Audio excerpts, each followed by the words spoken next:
Well, thank you so much for coming to this panel. I'm Yuzuha. I'm a journalist covering climate tech at Newspeaks. And today we have wonderful guests hailing from San Francisco, California. We have Ricardo San Martin. He's the director of the Alternative Meat Lab. Welcome, Ricardo. Thank you.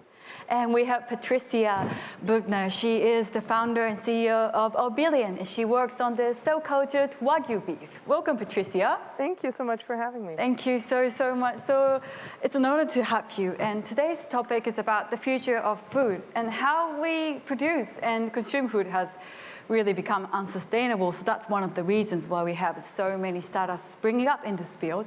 And Ricardo here is a rare figure who has an understanding of the science and the business of this landscape. So Ricardo, would you first come and tell us about Alternative Meat Lab and what you do, as well as the quick history of the Silicon Valley's food tech ecosystem, how it evolved? Okay, thank you so much.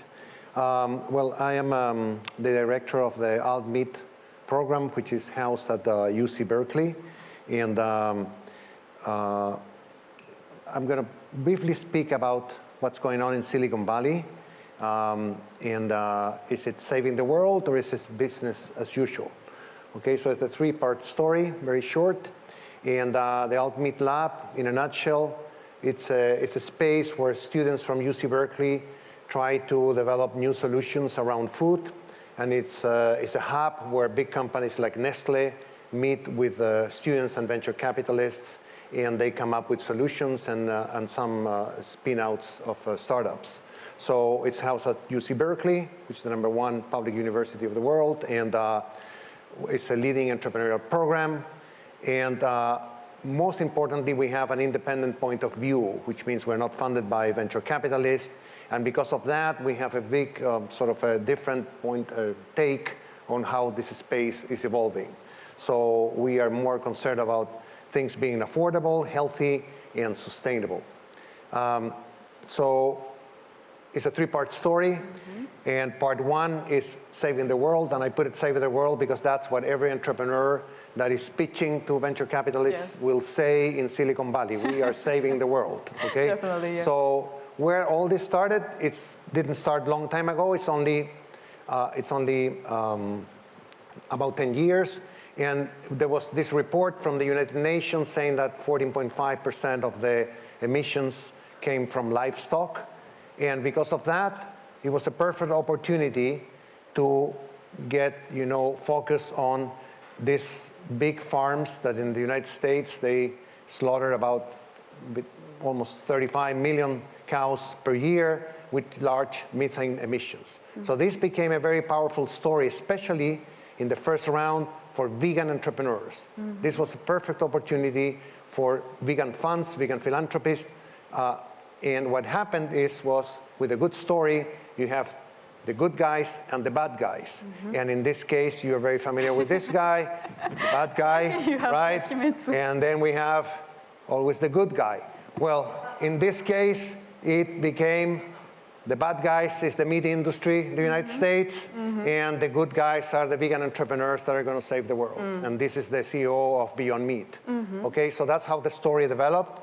And what happened was that the story was so compelling that they created big expectations. This is the former CEO of Impossible Foods, and he said, and he repeats that many times, our mission is to replace the use of animals as food technology by 2035 in the whole world, not in the United States, not in Texas, in the whole world, okay? So, and they made big claims about how much land, how much fewer, water, energy, etc. All these studies were made by the companies themselves.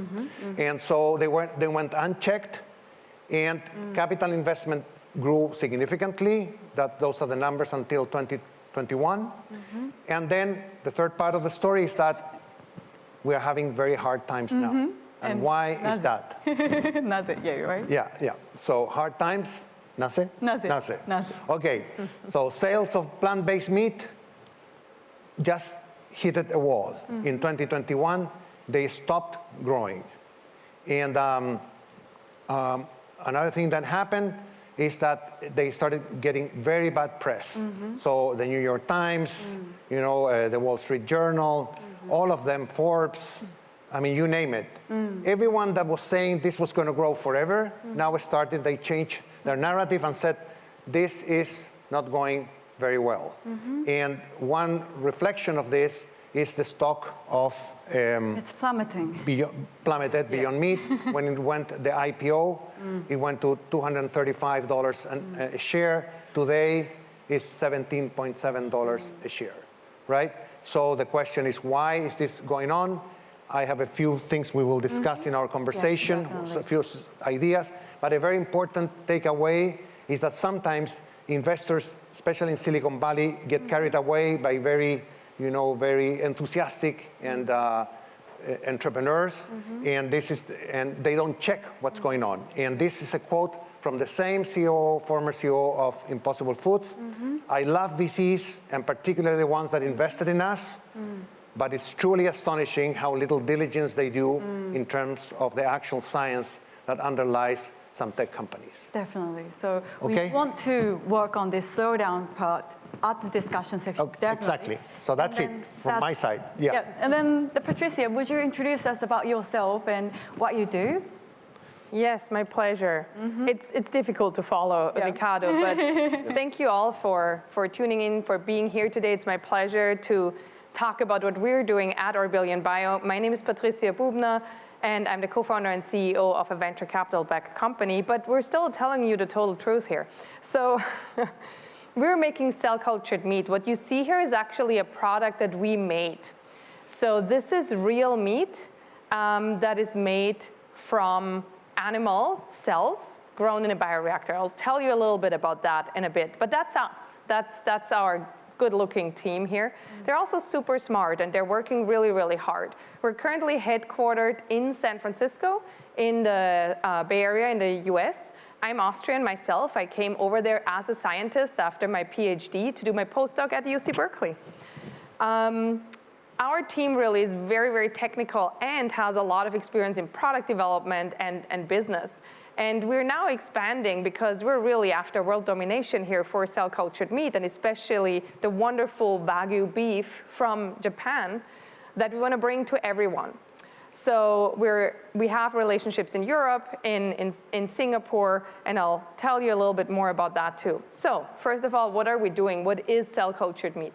So we take real animal cells and we characterize them and then scale them up in bioreactors. So we really were asking ourselves, if we can scale any type of meat and it costs us the same, why wouldn't we start with the very best meat cells there are? And that's, of course, Japanese wagyu beef. So that's what we started with. We took these cells, selected them, characterized them, and now we're putting them in bioreactors. And instead of using an animal to make cells, we make a very well-proven process that's called cell culture to make more cells, muscle cells, fat cells, and make meat out of them. Our goal is to get to the same flavor, the same nutrition, the same texture that we know from beef today. Are we there yet? Well, nearly. I told you, I'm only telling you the truth here. So why are we doing that? And why are we starting with beef? As Ricardo already said, food has a huge impact on greenhouse gas emissions and with that on climate change. And the two biggest culprits there are beef and lamb. And we're working on both of these. And with our platform, actually, we can produce any meat that we want to. Transforming how beef is produced really has the potential to make an impact if we can do it at scale. You gotta start somewhere. That's what we're doing.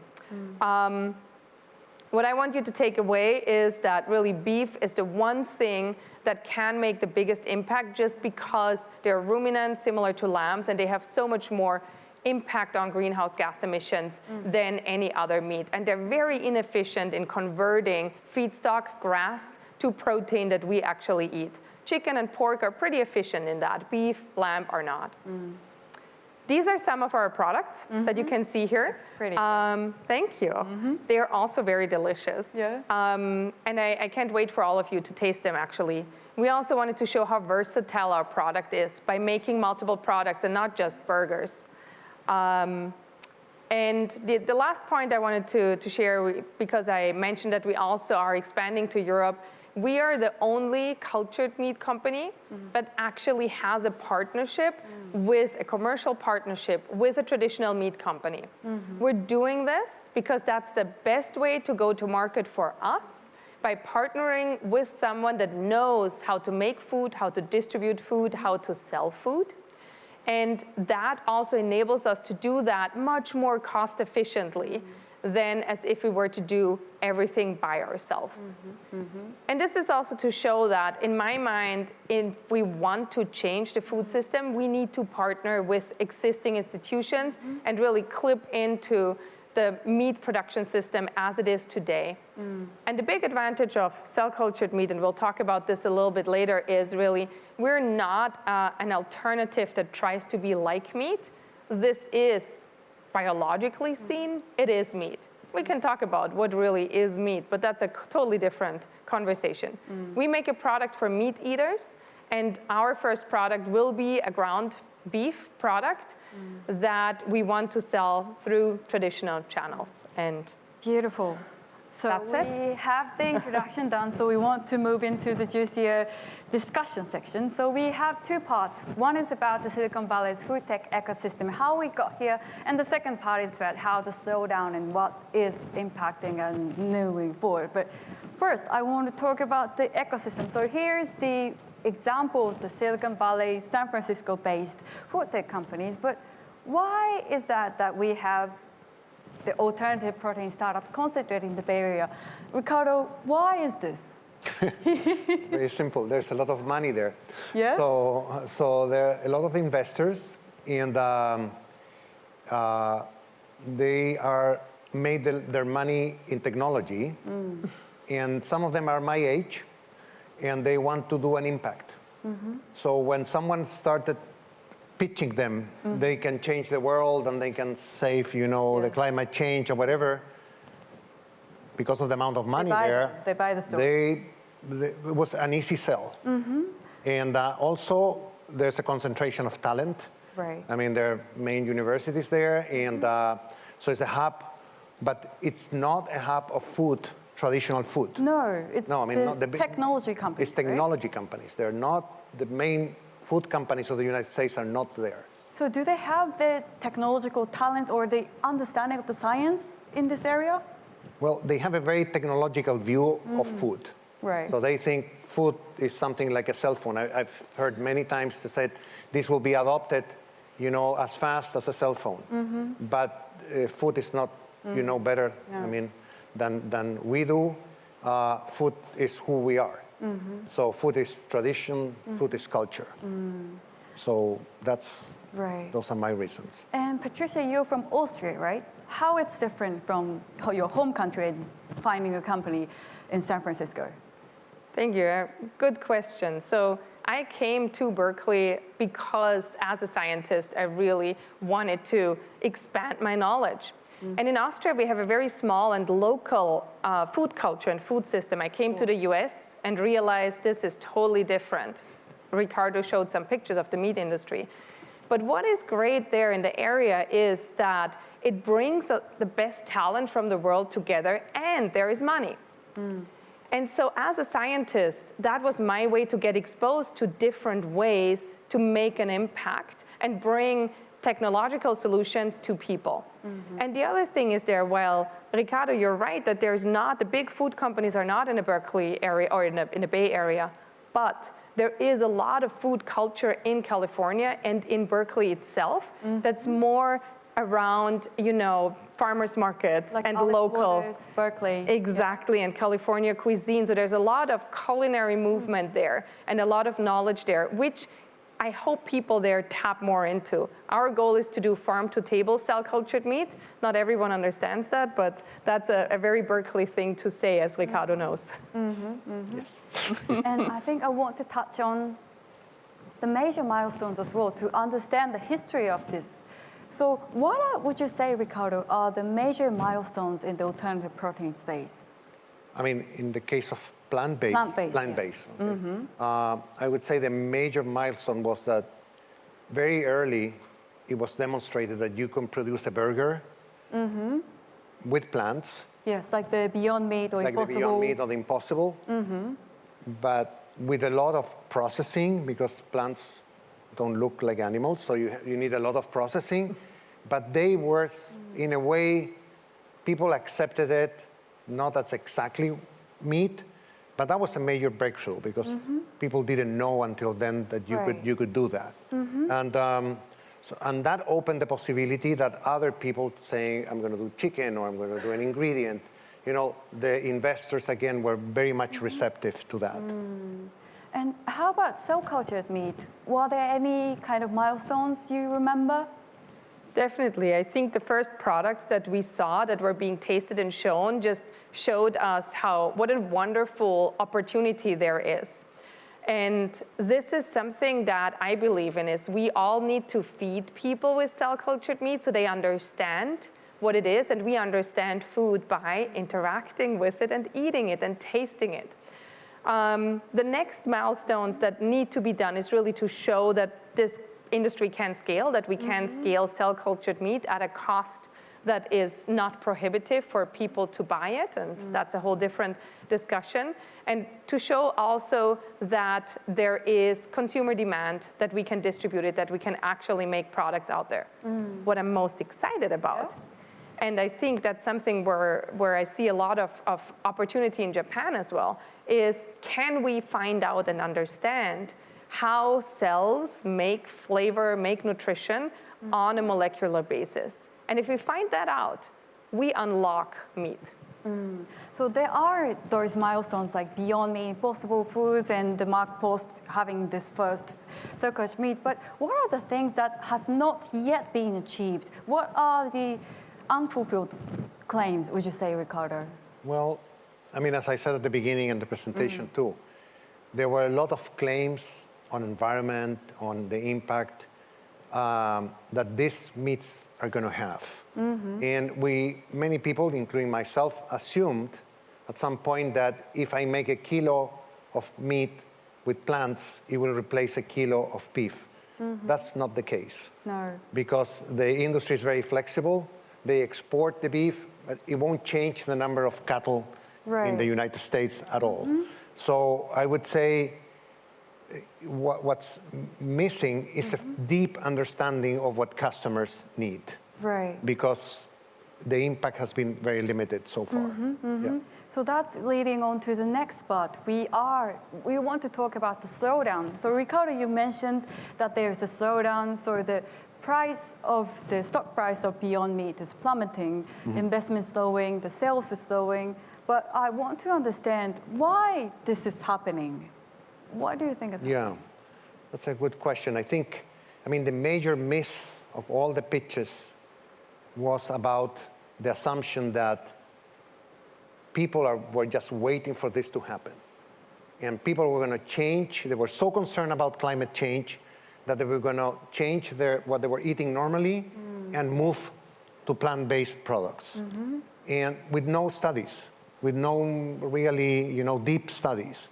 And that, I think, the size of the market was much smaller. Much smaller. Much smaller. And there's a very important fact.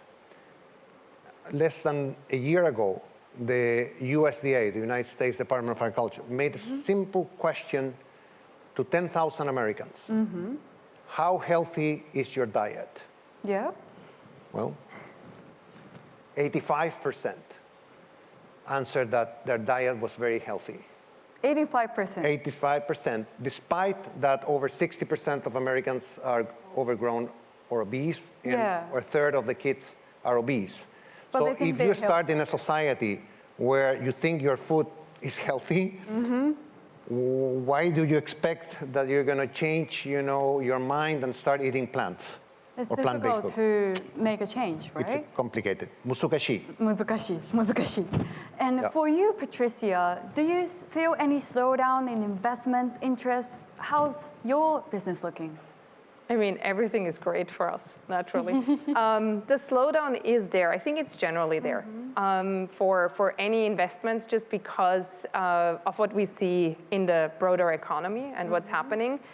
The last 3 years, 4 years are really exceptional in terms of a lot of things, especially also in how people purchase food. And there's a lot of things that are difficult to discern. For example, people ate more at home because they couldn't go out, and that changed consumption patterns. And we see it go back a little bit to more normal now. I think it's really difficult to make a lot of predictions in times that are very, very special. So the slowdown is across the board. For us, we are pre-revenue, so great to invest in cell-cultured meat because we don't even have revenue, so we're not affected by the public markets. It really is something that's also important to understand, that cell-cultured meat targets a very different market than plant-based meat. I'm not vegan. We're not making food for vegans.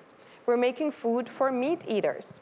This is something that you can mix in with traditional meat. You can replace ground meat in any recipe. And in the future, it has the same nutrition, the same amino acid pattern, if I may nerd out a little bit, and the same flavor as meat has. That is something that plant protein cannot achieve on its own. But with cell-cultured meat, that is the promise and the hope that we have, that we can achieve exactly that for consumers.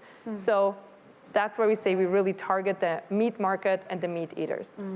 And Ricardo, you mentioned that there is a skepticism in the plant-based food right now. So there was a narrative that is going to save the world, it's going to be good for you. But this narrative is collapsing, is it? Yes, it is. I mean, like, if you look at the demographics of who eats these foods, they're on the coasts of the US, and which are more liberal. So all the studies show that Democrats eat more plant-based than Republicans. But these people are also very informed. So they look at the label. And if you look at the label of these foods, it's not just the fact that they're processed, that wouldn't be a problem, but they have the same amount of saturated fats or salt than the real product. So one, I mean, even in the people that were adopting this, they became, you know, more, immediately they retracted and they say, maybe I don't want to eat such a processed, unhealthy. I see it in my students. Once we study how these products are made, most of them prefer not to eat it. I'm sorry. Sumimasen. So I think it is, those assumptions were so funded in technology without considering the human factor of what do we eat and why do we eat what we eat, that it's becoming an issue. They're realizing that it's highly processed food. And then I think you touch on the health aspect. I want to touch on price as well, because for consumers to adopt this, it has to drop. But currently, plant-based meat is really, really expensive. It's twice the beef, 4 times the chicken. How does the price going to come down, would you think? Well, you know, these companies are a black box. So you know what they're doing, but you don't know exactly how they're doing it. So to have exactly the cost structure, their cost structure, but we have ideas because we do simulation at UC Berkeley, and we think about 70% of their cost is raw materials. Raw materials. So when they say to you, scaling up will save, you know, they say that. Well, if it's in the engineering side, it's only 30%, and 70% is the raw materials.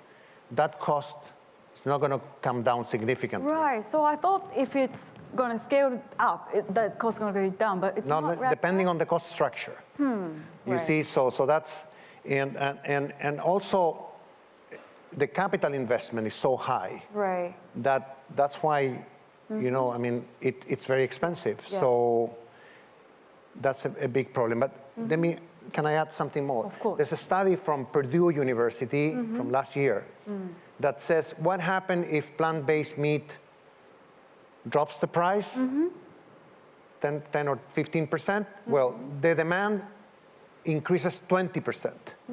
That's a good thing, right? That's a good thing. But the number of cattle remains the same. The same? So why? Because the producers can decide this goes for ground beef or goes from, you know, whole cat, and they export this. So the number of cattle in the US remains exactly the same. So the impact is, environmental impact is limited, right? So the amount of emissions is limited. The only thing that is good is that the US is quite efficient producing cows. So if Mexico buys more meat from the United States, well, there's a decrease in the emissions, but that's like a marginal decrease. Right, right. Yeah. And how about you, Patricia? Your product, when is going to reach the price parity, you think? Yeah, that's an important point for us. And for us, scale makes the impact because we have very low cost of inputs. Our inputs are sugar and amino acids and some vitamins and salts, but scale really is the thing that for us can bring the cost down. The one thing that I also want to mention, because Ricardo, you mentioned it's unhealthy, the plant-based, some of the plant-based meats and how they're being made. I think what we also can think about is how unhealthy the meat is that we're currently eating if it comes from factory farms. Because I think often we just forget that completely, what is happening, how these cows are being fed with very refined grains and soybeans and there's antibiotics involved and all of that. So it's not like if we knew now, we're like, hey, how are we going to produce food for, the people that are on this world right now, and we wouldn't know that factory farming is a thing? Would we go for alternative proteins, cell-cultured meat, plant-based proteins, and a mix of regenerative farming, or would we go to say, hey, yeah, let's do this industrial farming system as it exists right now? Probably not. So that system is broken for sure. How we're going to replace it is something that we're all working on. And price parity is important for consumers to be able to afford it and for broader consumer acceptance. I always think about McDonald's $1 burger. Yeah? Not a healthy food, right? No.